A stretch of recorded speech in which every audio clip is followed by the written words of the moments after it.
C'est la panique parce que personne n'est habitué à vivre des tremblements de terre.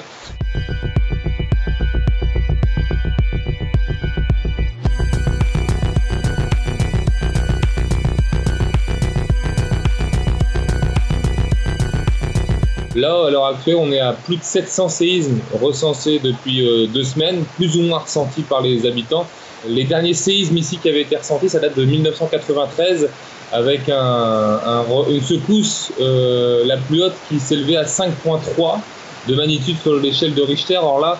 ça a été battu le mardi, il y a une semaine, à 5,8.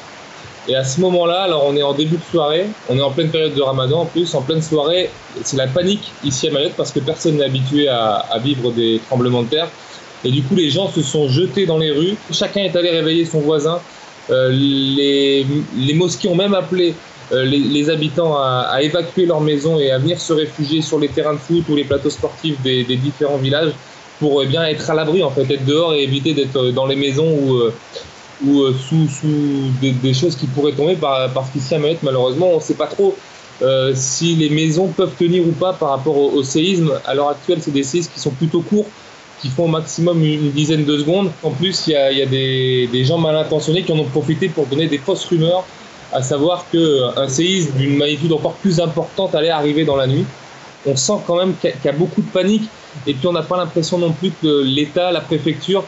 prennent la mesure du fait que les gens ici sont complètement déboussolés par ce qui se passe, parce qu'il y a de la communication qui a été faite après, donc la folle rumeur qui a circulé,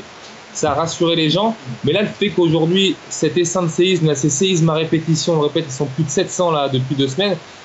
qui se répètent et qui sont toujours là, bah, ça met encore un peu plus, chaque jour, en fait, la population est un peu plus en panique, surtout que la communication, il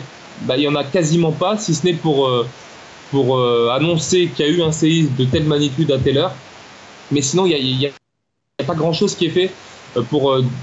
dire aux gens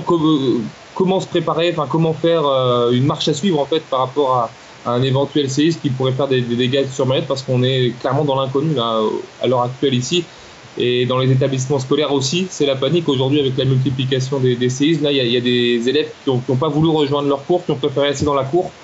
et d'éviter par exemple d'aller en cours au 2e étage d'un des bâtiments de leur collège. Donc on est dans cette situation-là pour l'instant en ce moment. L'inquiétude, je pense, aujourd'hui, elle est surtout au niveau des établissements scolaires, parce qu'on n'a pas l'impression que tout le monde est préparé au cas où à évacuer, surtout que les établissements scolaires sont prévus pour accueillir 900 personnes grand maximum, voire 1000. Alors là, il y a 1600, 1800 personnes dans les établissements scolaires aujourd'hui, donc on est un peu dans l'inconnu là.